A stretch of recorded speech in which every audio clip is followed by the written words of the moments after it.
What am I doing? So I know in previous videos, or more specifically the one that I did last, I said that I would only be concentrating on getting rid of sugar from my diet and that the fat content or the new fat problem in my life would be put on hold. However, I think that having now gone 8 weeks without sugar, I have a pretty general hold on it. Not saying at all that I've conquered it, not even close to that. I'm just saying that I think at this point I'm fully committed. Like I know I'm not going to slip anytime soon, even though I still do have cravings every now and then. And if I find myself in the same vicinity as sugar, I do find myself kind of missing it, like a drug addict missing his fix. At the same time, knowing that it is definitely not good for me, and it's definitely something that I'm not going to indulge in until at least mid-July of next year. Anyway, having said that, I think that I'm in a position where I can more comfortably remove an additional thing from my diet. And I know that if I want to get rid of my belly fat, if I want to, keep on reducing my spare tire, then I have to get rid of snack foods. Now, I would assume that everyone's definition of snack foods is a little bit different. Mine is basically just any snack that comes to mind or any food that comes to mind when you think of a snack. And again, even that, could be a little bit different for everybody. But for me, it's basically chips, right? Any kind of chip. Um, Doritos, Fritos, Cheetos, any kind of O's, really. Lay's, baked or fried, right? Just because it says baked doesn't mean that it doesn't have an enormous amount of fat. Um, any kind of chip really is going to be out from here on until about mid-July. Um, the reason why I'm doing this, and the reason why I'm not exactly cutting out, fast food, which also has a significant amount of fat, is kind of in line with the reasons that I just said. I only want to remove one thing at a time until I believe that I have a good grasp on it.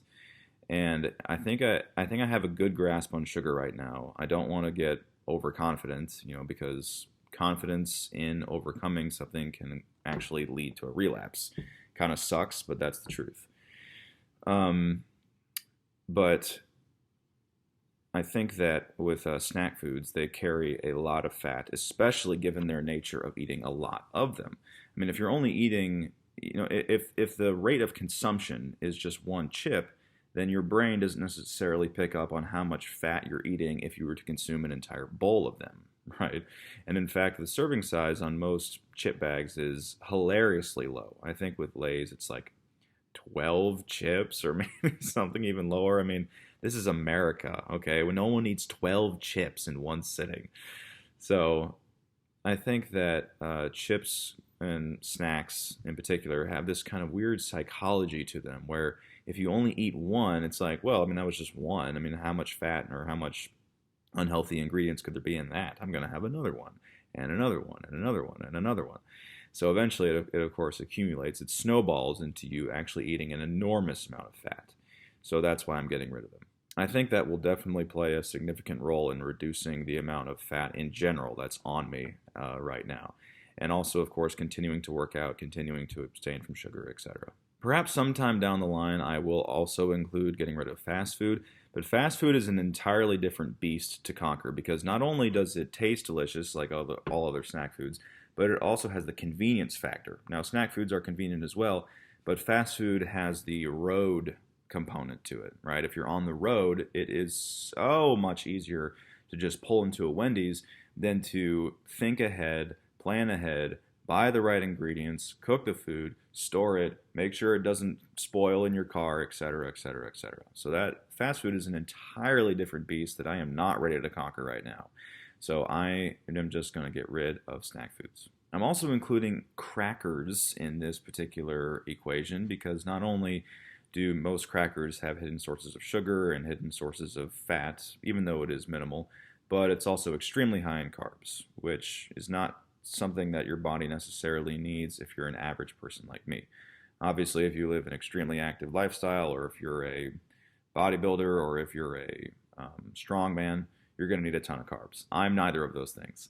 So I think that getting rid of crackers falls into the realm of snack foods for my purposes. On to a few more pleasant things. There is one new additional benefit that I have noticed this week, and that is that my blood flow is much more efficient. When I'm sitting, I usually put my left ankle on my right knee, so it's crossed like that. And I usually, about 8 weeks ago, I would have to switch which foot was on which knee about every like 40 to 50 seconds because it would go numb. But I noticed something a few days ago, particularly in church, where I had my ankle on my knee for an extended period of time, and I didn't even notice. Like I eventually forgot that it was there because there was no tingling sensation. It didn't fall asleep. It was pretty incredible, actually. I know this sounds like such a stupid benefit, such a hyper-specific one, but I think it is indicative of something more serious, being that my blood flow is just much more efficient. There's a lot less inside of me that is blocking that flow. And of course, I would assume that has far more benefits than just, being able to keep my ankle on my knee without it falling asleep. So that is just another additional benefit that I am very grateful for. I hope you guys find this video inspiring, and I hope that you have been joining me in this adventure. And I wish you all the best of health on your fitness journey. Thank you guys so much, everybody, for watching, and stay tuned for more updates.